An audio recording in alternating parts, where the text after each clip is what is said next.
was happening inside the virology lab in Wuhan.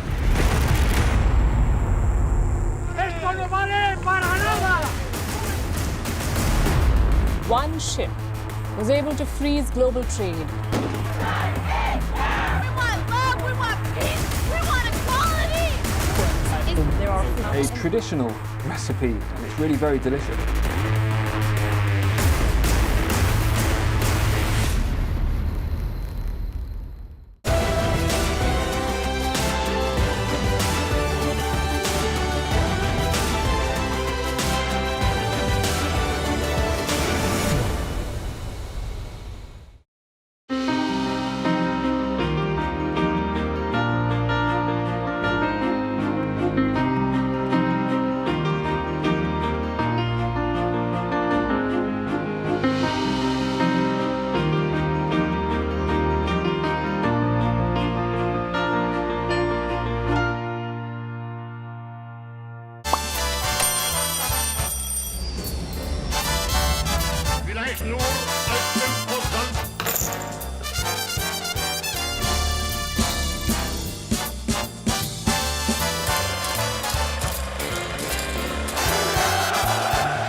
Good evening and welcome to Gravitas. I'm Palki, Sharma, Upadhyay. Let's get started.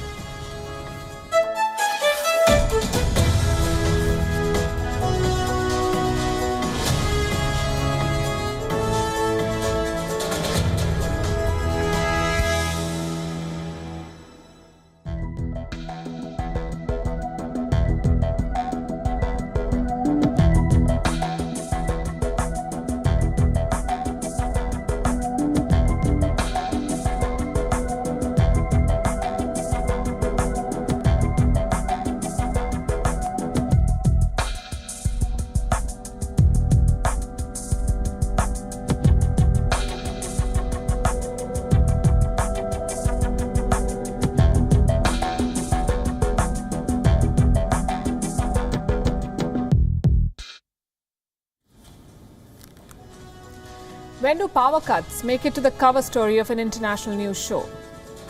And power cuts are international. China is shutting down factories, turning off street lights and elevators. You know that already. Europe is running out of power and bracing for a tough winter. England has a fuel crisis that the army is trying to resolve. South American countries face massive blackouts. Soon we may have to add India to this list. India is facing a severe coal crunch. Supplies in most of the power plants in the country are abysmally low. Stocks will last for 5 days, in many cases only 2 days. The government says it's a touch-and-go situation. The question is, how did things come to such a pass? How has the whole world suddenly run out of power? On Gravitas tonight, we'll explain why something as basic as electricity supply, power supply, has been disrupted globally on such a large scale. Also on the show, 7 civilians killed in 5 days in the Kashmir Valley. Attacks spike as terror groups shift their focus from Kabul to Kashmir. The World Health Organization has approved the first malaria vaccine ever. Malaria has been around for thousands of years. The WHO has been sitting on the approval for 6 years. Why did it take so long? We'll tell you. The Oxford Dictionary has included more than 24 Korean words. What does it say about the English language and about Korean soft power? We'll bring you a special report. And Benito Mussolini's granddaughter has won an election in Rome. She says her career has nothing to do with her fascist family history. We begin as always with Gravitas Global Headlines. With a rapid decline in COVID-19 cases in the country, India will lift curbs on international travel by granting tourist visas. Fresh tourist visas will be granted from November 15th, while those coming on chartered flights will be granted visas starting October 15th. The protection offered by 2 doses of the Pfizer jab drops after 2 months or so, confirmed 2 new studies. However, protection against severe symptoms, hospitalization and death remains strong. The studies recommend that even fully vaccinated people should be on guard against the virus.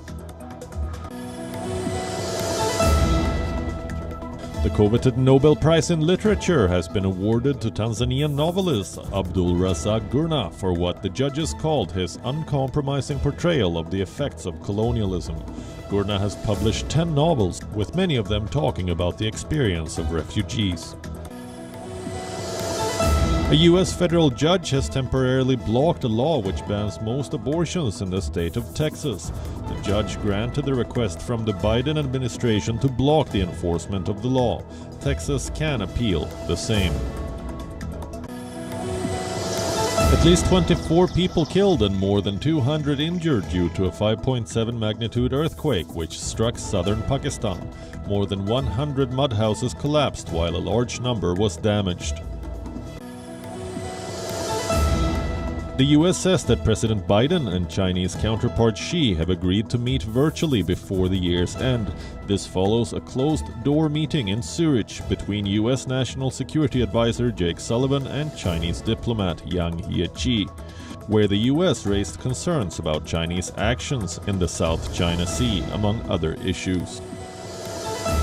Opposition parties in Austria call for Chancellor Sebastian Kurz's resignation and are reportedly preparing a motion of no confidence against him in parliament after the leader was placed under investigation on suspicion of bribery. Build-up of ash from the erupting volcano in Spain's La Palma forced the island's airport to close down for a second time since the eruption began on September 19th. The volcano has been emitting jets of lava for more than 2 weeks, forcing thousands to evacuate the area. Spain have ended Italy's world record unbeaten streak of 37 matches with a 2-1 victory that takes them into the final of the Nations League. Ferran Torres scored twice in a rematch of the Euro 2020 semi-final. The second of them after Leonardo Bonucci had been sent off in the 42nd minute. Italy pulled a goal back in the second half, but Spain held on for the win and will face either France or Belgium in the title clash. The American National Women's Soccer League has resumed after being rocked by a sexual abuse scandal involving North Carolina Courage head coach Paul Riley last week.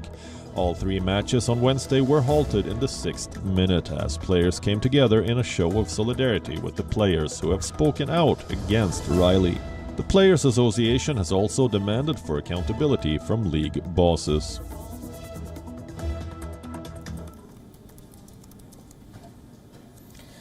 Earlier this week, there was a Facebook blackout. The Facebook app stopped working, WhatsApp messages were not going through, Instagram did not have new pictures. 6 hours of blackout and people felt unmoored. And we're talking about one tech company. Now imagine this on a much larger scale, a global blackout, a global power blackout. That's what the world is bracing for. No electricity for long periods of time, no fuel. We have been telling you about this. There is a gas crisis in Europe. Prices have shot up by several times. Fuel pumps are running dry in the United Kingdom. There are power cuts in China, and now the crisis has reached India. There's a shortage of coal, and this could push India towards darkness. Power generation companies are facing a major crunch. They don't have enough supplies of coal. The existing stockpiles could run out within days. In fact, some power plants are already out of coal. Let me show you the numbers. India has more than 100 coal-fired power plants. More than 100. As of Wednesday, 75 of them were reporting a shortage. They had just 5 days of coal left, maybe even less. Out of these, the shortage is critical at 63 plants. They have a supply of 2 days or less. At 17 plants, the supplies have already run out. The result is power cuts. 3 regions are reporting shortages: Uttar Pradesh, Jammu and Kashmir and Ladakh. And the outages are not widespread yet. Local officials in some areas have ordered power rationing to save electricity, but the situation could worsen. India's power minister says it's quote-unquote touch and go. Coal is critical to India's power supply. 70% of India's electricity is generated through coal, and these shortages are not temporary. There are two key reasons behind India's coal crunch. Number one is the increase in demand, and number two is the spike in international coal prices. I'll break this down for you. Starting with the increase in demand, the Indian economy is bouncing back from the pandemic shock. Key sectors like manufacturing are using more power. In fact, the demand is now greater than pre-pandemic levels. Again, consider the numbers. In August 2019, India consumed 106 billion units of power. 2 years later, there was a sharp rise in demand. In August 2021, India consumed 124 billion units of power. Do you see the surge in demand? And this is only growing. In the last 2 months, power consumption in India jumped by almost 17%. So the trend is clear. India needs more electricity. And for that, it needs more coal. But producing coal is a serious challenge. The world over, coal prices are soaring. They jumped by 40% last month, mainly because of the high demand around the world. The price of Indonesian thermal coal is considered to be a global benchmark. It cost $45 per metric ton at the beginning of this year, 45. This week, the price shot up, and the same coal was selling close to $120 per metric ton, from 45 to 120. That is the kind of price surge we're talking about. These prices are extremely high, and at these rates, heavy dependence on coal imports is not going to be sustainable. What about domestic sourcing then? India has the fourth largest coal reserve in the world. Why can't India use domestic supplies to end shortages? Well, potentially it can, but last month, mining activity slowed. There were heavy rains in coal mining areas, and this hit coal production and delivery. The result is this. Power plants could not build up their stock. They're supposed to maintain a stockpile to last at least 2 weeks, but now many of them could run out of coal next week. India needs to find a solution to this crisis, because it's not just homes that will suffer due to blackouts. Power cuts will impact the entire Indian economy. Offices may be forced to close. Factories will lose out productive hours. Businesses may have to downscale production plans. A coal shortage like this, on this scale, could very well put India's post-pandemic recovery at stake. And India is not alone in this crisis. The entire world is struggling to keep the lights on. They're calling it the perfect storm. Different regions, different policies, but the same result, a shortage of energy. Let me tell you where things stand. In Britain, soldiers are driving oil tankers. They're delivering fuel to gas stations. In the rest of Europe, there is a natural gas crunch. Eurozone inflation is at a 13-year high. In China, factories are shutting down. There is no fuel to light homes or run heaters. And in South America, there's talk of blackouts. How did we get here? How are all countries running out of power together? There are a couple of common factors. Number one is post-pandemic recovery, a rapid post-pandemic recovery. In 2020, economic activity came to a standstill. No factories, no international transport, no business. As economic activity slowed, so did the demand for energy. The world's big oil producers slashed output. They started producing less oil and coal. Then came the vaccines. Countries came out of lockdowns. They reopened factories. Air travel resumed. Suddenly, the demand for energy shot up. But the supply did not. It remained at the 2020 levels. So from here, it's basic economics. More demand, less supply, which means shortages. It's as simple as that. Reason number two, a difficult transition to green energy. And you can blame our world leaders for this. They did not prepare a roadmap for climate action. They did not invest in green energy, not enough. And now they're scampering to cut emissions. China is a perfect example of this. Xi Jinping is struggling to meet his climate goals. So what does he do? Cut off coal supply. Leave his countrymen in the dark. These two factors are common across the world, in fact, the sharp economic rebound and the green transition. But there are some regional factors as well. Let's start with Britain. Supply is not the problem with Britain. Delivery is. There are no truck drivers to transport fuel to gas stations. Why? Because of a botched up Brexit. You could say it's a self-inflicted crisis. What about the rest of Europe? Their bet on clean energy is backfiring. Europe produces renewable energy from two main sources. One is the North Sea winds. Germany and Denmark use these winds to produce energy. And two, Norway's water reservoirs. Norway is called the powerhouse of Europe. It's the continent's biggest energy exporter. Now, both these sources are drying up. The North Sea winds have disappeared and Norway's water levels are dropping. So what can Europe do? Can they go back to fossil fuels? Well, that's another problem. Europe's gas reserves have fallen significantly, and their biggest supplier, Russia, is not ready to export more. President Vladimir Putin's logic is simple. You rush the green transition, now you pay the price.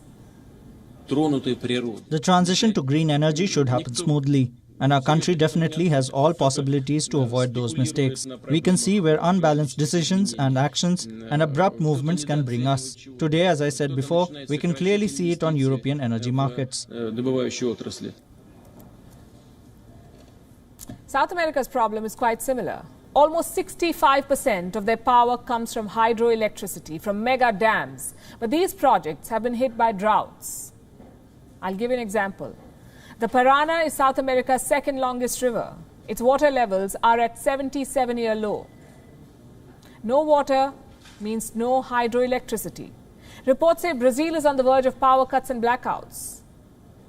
So we're looking at ripple effects across the world. Shortages, inflation, economic slowdown, it all ties in. Take a look at these numbers. Natural gas prices in Europe have risen 400% this year. Oil has hit a 3-year high. Brent crude trading at more than $82 per barrel. This price rise does not just affect producers, it affects us, all of us, the consumers. And in the next few months, it could get worse. Winter is around the corner. People will need fuel to heat their homes, to buy supplies. How can we solve this crisis before winter arrives? By producing more fuel. Oil cartels can help, but they're not on board yet. OPEC wants to increase output gradually, not in one go. What about the green alternatives? Well, that's another lesson from this energy crisis. The world economy is at an inflection point. It is transitioning from fossil fuels to green energy. But it's not a seamless transition. Experts say there will be more shortages, more power outages in the decades to come. Why? Because our leaders failed. They did not plan for this transition. They're just going with the flow. Instead of a well-planned pivot, our economies are being put through a climate glasnost. The end result may be clean energy, but the journey could be painful and ugly. Let's shift our focus to what's happening in Kashmir. Today, a group of terrorists targeted a school in Srinagar. They gunned down 2 teachers point blank.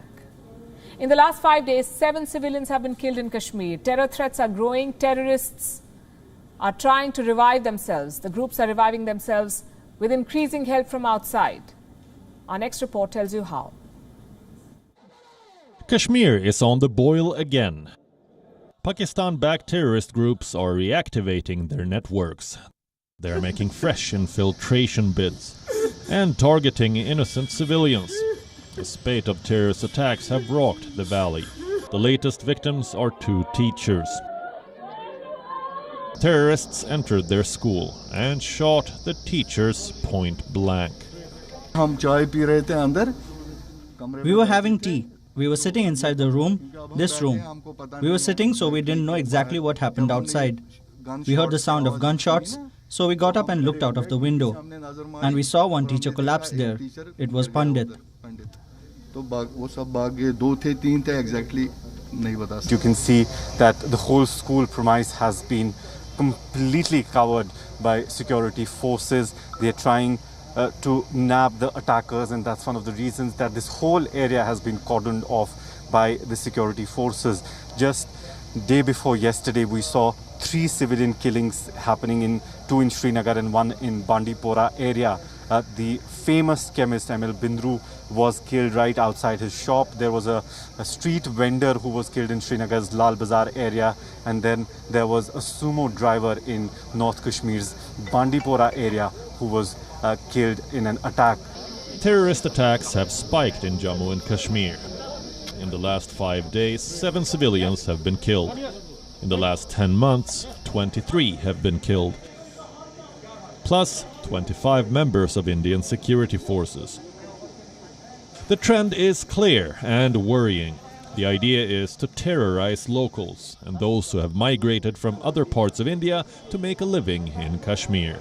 On the 5th of October, the terrorists targeted Makhan Lal Bindru, a famous chemist in Srinagar, known for his philanthropic work. He was killed inside his shop. Makhan Lal Bindru's daughter sent this powerful message to her father's killers. I'm an associate professor. I've started from zero level. My father started from a bicycle. My brother, he's a famous diabetologist. My mother, she sits on the shop, a female lady. That is what Makhan Lal Bindru made us. A Kashmiri Pandit, he will never die. You can just kill the body. Makhan Lal Bindru will be alive in the spirit. And mister, who shot my father dead while he was working, if you have the guts and courage, come in front and have a debate. Have a face-to-face debate with us. Then we'll see what you are. There's an uptick in terrorist activity in the valley. Telltale signs of the new offensives being in the works. Terror recruitment has gone up. Reports say 82 terrorists were recruited in the first 7 months of 2021. Jaish-e-Mohammed has emerged as one of the most active recruiters. As of August, the group had 44 active members. In the same month, the Indian security forces neutralized 7 Jaish terrorists. A total of 134 terrorists have been gunned down in 2021, but more terrorists could make their way into the valley. They could try to infiltrate from Afghanistan. Already, cadres from Jaish and Lashkar-e-Taiba have made their way to the country. They fought alongside the Taliban in this year's offensive. India also faces a threat from Al-Qaeda. Its affiliate, Al-Qaeda in the Indian subcontinent, is making threats. The group has changed the name of its magazine. Earlier, it was called Nawai Afghan Jihad, or the Voice of Afghan Jihad. Now they call it Nawai Ghazwat-ul-Hind, or the Voice of the Conquest of India. The new name reflects their new mission. India is the next target for Al-Qaeda. And Kashmir is where they begin. The valley is on high alert. Bureau Report, WION, World is One. Let's talk about the day's biggest headline, the one that impacts the maximum number of people. The malaria vaccine. The World Health Organization has finally approved the world's first anti-malarial vaccine. Why is this such a big deal? Well, I'll tell you why. Every 2 minutes, a child dies of malaria. Every 2 minutes. This vaccine can save that child and millions of others. The vaccine is called RTSS. It is 40% effective, and that too, not against all types of malaria parasites. This vaccine targets the parasite that's most common in Africa, Plasmodium falciparum. The vaccine can prevent 4 in 10 cases of malaria, 3 in 10 severe cases, also reduce the number of cases where blood transfusion is needed by a third. It's a 4-dose vaccine, with all doses given between the 5th and the 18th month of a child. How long did it take for the World Health Organization to recommend this vaccine? The European Medicines Agency authorized it in 2015. The WHO sat on it for 6 years. How long did the development of an anti-malarial vaccine take? Centuries. Malaria has been claiming lives since the Mesopotamian civilization. In the 20th century alone, malaria claimed nearly 300 million lives. Let me repeat that, 300 million lives. Then why did it take so long to develop a vaccine? Was science not in its favor? Well, the problem was not with science. The problem was with lack of political will. You see, research needs money and push. But the countries devastated by malaria are the world's poorest, mostly African countries, where a lot of families cannot even afford a mosquito net. Malaria was not the priority of the West. I'll show you some numbers. There are 229 million cases of malaria every year. 94% of these cases are reported in Africa. The continent records more than 400,000 malaria deaths every year. And most of these victims are children. Outside Africa, less than 90,000 people lose their lives to malaria every year, so the world chooses to not care. In contrast, consider the Wuhan virus. It affects rich countries too. In 2020, the Western world was suffering, the economy was suffering, so companies deep dived into research and governments poured in millions of dollars to create vaccine on priority. The US alone donated $9 billion for COVID development in 2020. $9 billion in 1 year. What about the malaria vaccine? The entire world pooled together $7.3 billion in malaria research from 2007 to 2018. That's less than $1 billion every year. Yes, the malaria parasite is more complicated than the Wuhan virus, but the story for the extremely delayed development of a malaria vaccine does not end there. The truth is, a malaria vaccine has never really been a priority.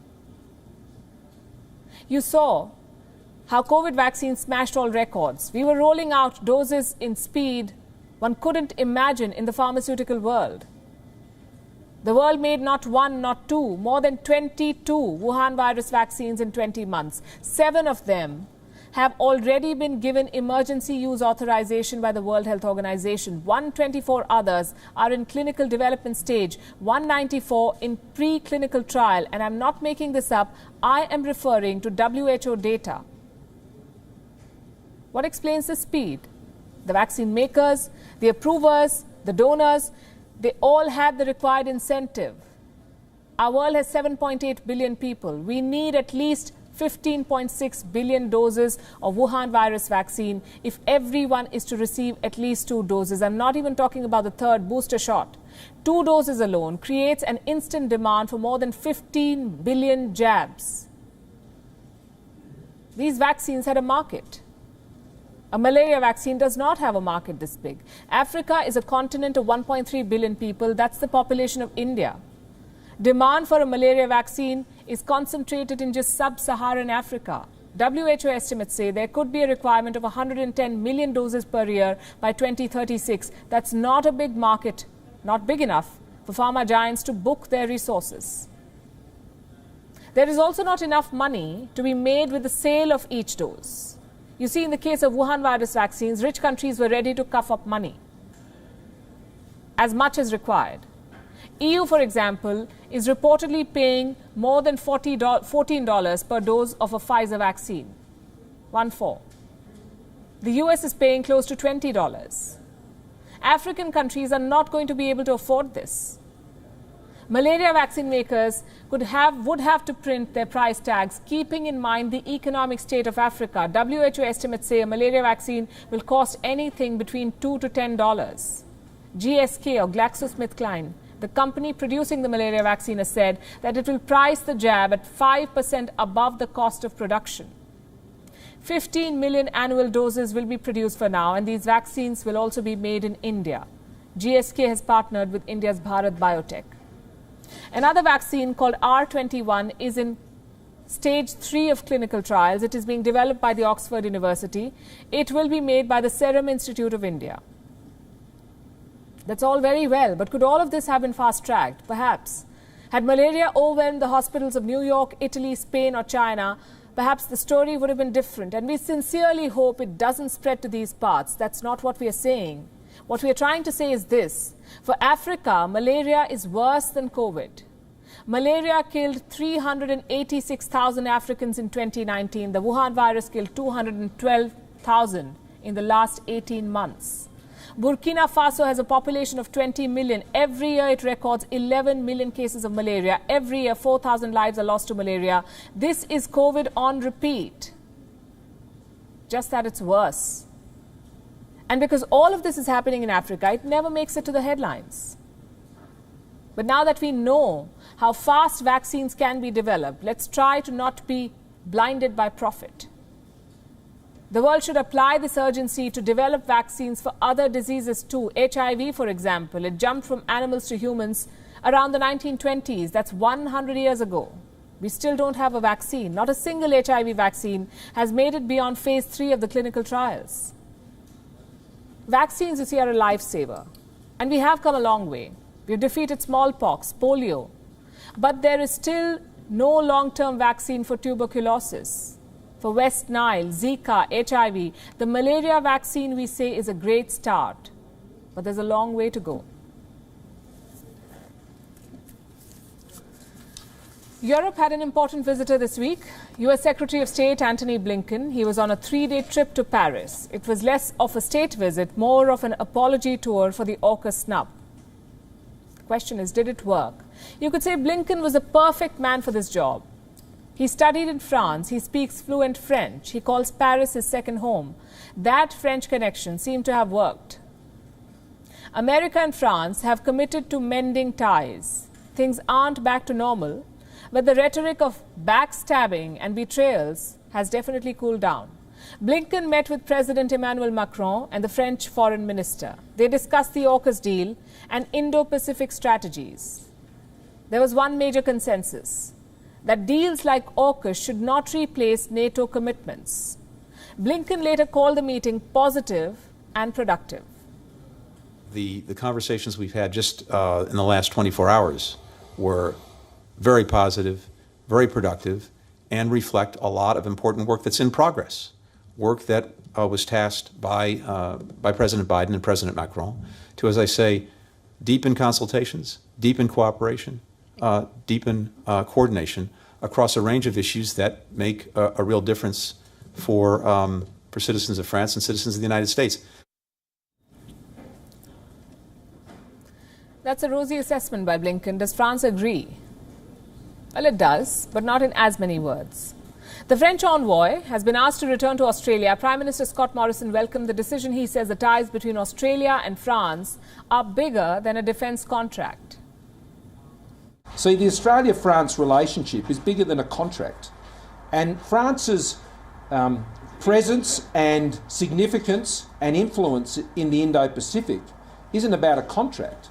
It's about the fact that they have an actual presence here in the Indo-Pacific, that they have a long-standing commitment and work with Australia across a whole range of different issues. I mean, we have other defence contracts with France. We have about $32 billion worth of contracts with French, not just French, but European contractors.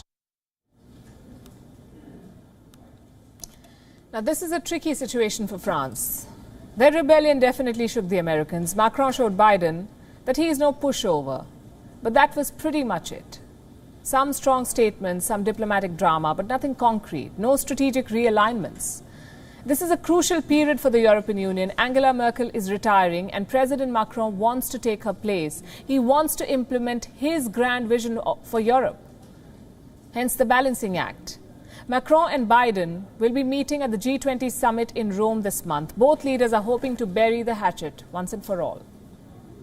Dans ce contexte-là, je pense qu'il est important de faire ce que la Chine reste dans les enceintes multilatérales. I think it's important that China stays in multilateral relations, that we keep working to have a Europe that contributes to build an area of peace and safety in the Indo-Pacific, which is at the heart of our strategy and which was made public a few weeks ago. Because we had disagreements and we can put everything on the table. In this regard, we have convergence points with the USA, and we also might have differences. And it is important that Europe speaks with a voice that is its own. Il est important que l'Europe parle d'une voix qui soit sa voix. Here's another reason for the patch-up. France has clinched a new defense deal. It will supply 3 warships to Greece for $3.5 billion. Now, this is not about the money. France lost $40 billion with the AUKUS deal. This agreement with Greece won't make up for that, just $3.5 billion, but it's definitely a face saver. That's because Greece is discussing a defense cooperation agreement with America. In the middle of those talks, Athens has signed a deal with France. President Macron will count this as a small victory, and Joe Biden will be more than happy to give him that. The AUKUS fallout goes beyond just 4 countries. For example, where does it leave the transatlantic partnership? What happens to Macron's vision for a European defense plan? The fact is, France's reach is exceeding its grasp. And President Macron realizes this. His plans for Europe may be valid, but not at the cost of transatlantic ties. Our next story is from Iran, which continues to experiment with morality, with new restrictions on the lives of women. This time, Iran has passed a new censorship law. It bars broadcasters from showing women doing certain things on television. What kind of things? Eating pizza on screen, or having sandwiches for that matter. And that's not all. Women can no longer be shown wearing leather gloves or drinking any beverage that's red in color. Don't ask me why. The same law also prohibits showing men pouring tea for women or showing the two together in quote-unquote domestic environments. What is Iran's excuse for such bizarre and antiquated guidelines? Our next report tells you. It may be 2021, but some archaic laws continue to be enacted across the world. Some are strange, some are outdated, and some are just outrageous.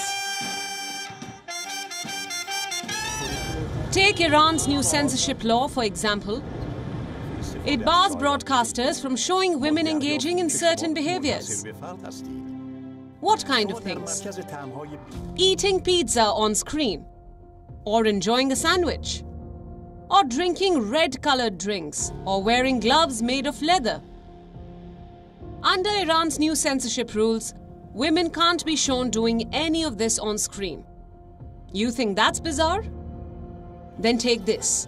The same law also prohibits showing men from pouring tea for women or showing them together in domestic environments like a closed room.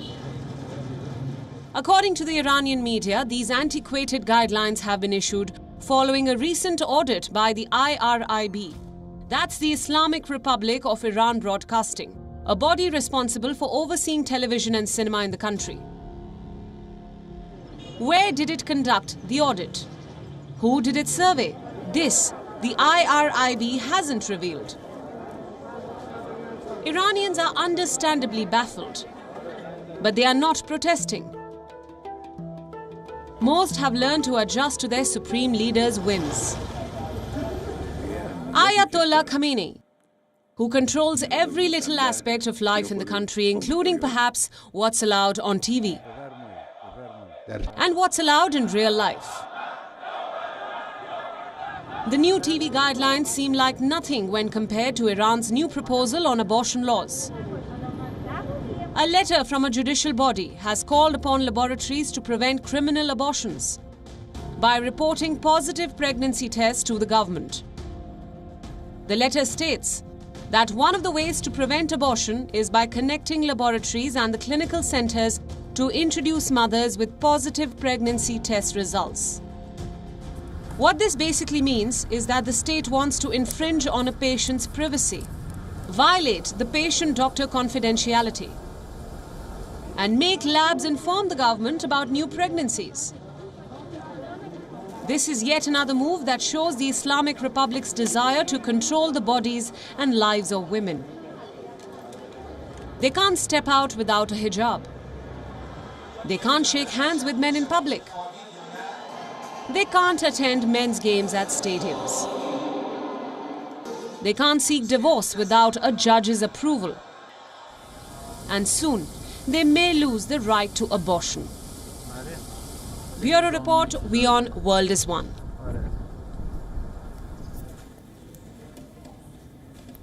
There's no stopping the Korean wave. First they conquered the billboards, then the Oscars, and now the Oxford English Dictionary. 26 words of Korean origin have been added to the dictionary. They denote Korean culture, Korean food, and most importantly, Korean soft power. I list out some of the words. K-drama. Well, we all know what that means. Korean drama shows, any television series produced in South Korea, they've become extremely popular among global audiences. Here's another word, Hallyu. It refers to the increase in international interest in South Korea and its popular culture. A lot of new words focus on Korean food like kimbap, which is cooked rice wrapped in seaweed, or bulgogi, which is basically thin slices of marinated pork. Don't think of these as words. Think of these as cultural exchanges. The Oxford Dictionary is the highest authority on the English language. Why do you think they're adding Korean words? Because people are using them. Korean culture has gone global in the last decade. It's everywhere, in music, in movies, in games. If you ignore the Korean wave, you will be swept aside. So the Oxford Dictionary is not doing this out of love. They're doing it for survival. Just think about it. When did you start hearing about Korean dramas or Korean pop? Probably the last decade. Before that, it was all English. English movies, English songs, English TV shows. It was like a language monopoly. But things changed in the last decade, and Korean culture led that change. Let me take you back to 2012. Do you remember this music video? Gangnam Style. I'm sure you do. It was playing everywhere. There was simply no escaping it. That was the start of something special. After Gangnam Style came BTS. They are topping billboards around the world. They're performing at the United Nations to boot. I don't want to make enemies here, but BTS is doing what the Beatles did for England. And now there's a new Korean show on Netflix. It's called Squid Game. They're calling it the biggest show on Netflix ever. Massive budget and a massive audience. So here's what I'm trying to say. The Korean culture is becoming too big to ignore. So the Oxford Dictionary took a leaf out of capitalism. Buy your competition. Remember when Facebook bought WhatsApp and Instagram? They basically swallowed their competition. Look at the end result. We don't use Facebook very much now, but we use WhatsApp and Instagram a lot more. Oxford is doing the very same thing. Just one difference though. Facebook created a toxic monopoly. Oxford is making a more diverse and inclusive dictionary. It's a lesson for every language. You cannot be rigid. You cannot treat dictionaries like a rule book. They're supposed to change. They're supposed to expand. Many linguists talk about language purity, about retaining the sanctity of their language. Chances are those languages are extinct. The same applies for culture. You can retain your core values and beliefs and yet adopt foreign influences. Reports say there are 573 extinct languages. Some of them disappeared because they could not compete. A lot of experts blame this on globalization, the massive wave of English around the world. But as South Korea has shown, that need not be the case. So there are two lessons to be learnt here. First, from the folks at Oxford, how to keep your language relevant, how to capture the pulse of your people. And second, from South Korea, how to export your culture and language and how to survive the English monopoly. And for the record, India has done the same language exporting. Last year, 26 Indian English words were added to the Oxford Advanced Learners Dictionary, like dabba, which means container, and shadi, which means marriage. In total, the dictionary has 384 Indian English words. And to that we say, debak. It's another Korean inclusion from this year. What does it mean? It means excellent. Let the give and take continue. Being the descendant of an infamous dictator could be a burden to bear for many. Not for Rachel Mussolini, the granddaughter of Benito Mussolini, Italy's fascist dictator who was executed in 1945. Well, his granddaughter has proven that a person can be more than their surname, even in politics. She's been elected as a city councillor in Rome, and that too for a second time. Who is this woman? What's her story? And what about the rest of Mussolini's family? What became of them after he was executed? Here's a report. Meet Rachel Mussolini, the 47-year-old granddaughter of Benito Mussolini, Italy's fascist dictator who was executed in 1945. Rachel Mussolini insists her lineage has very little to do with her present. In 2016, she surprised her family's critics by getting elected as a city councillor in Rome. She received a total of 657 votes. 5 years on, she has won again, this time with more than 12 times the votes. Rachel Mussolini garnered a total of 8,200 votes. That's more votes than anyone else on the ballot. It's a remarkable achievement, especially for someone who has lived under the burden of her surname. She has received more votes than anyone else on the ballot. Speaking on her victory, she told a local newspaper, "In the past, I got interviewed only because of my family name. During my last term, they started asking about the initiatives I promoted on the city council. I've worked hard." Rachel is a member of the party called Brothers of Italy. It's a far-right party. The affiliation feeds criticism against her. Rachel is often grilled about her political views, especially on fascism. She has mostly refrained from discussing the topic, but has also clarified that she's against its glorification. Fascism can be described as a form of far-right authoritarian ultranationalism. It emerged in Italy after the First World War, when Benito Mussolini rose to power. He turned Italy into a fascist dictatorship, bringing only misery to his country. Mussolini was a bigamist. He had 6 children from 2 wives. Only 3 of them survived the Second World War. His daughter Edda Mussolini married Count Ciano, who was one of Italy's richest and most famous noblemen. She lived in Rome until her death in 1995. His son, Vittorio Mussolini, became a film critic and producer. He lived a life of luxury till his death in 1997. And Mussolini's youngest son, Romano Mussolini, became a jazz pianist, performing for Italy's foremost jazz bands. Rachelle Mussolini is his daughter, now a 2-time counselor from Rome, and a living proof that a person can be more than his or her surname. Bureau Report, WION, World is One.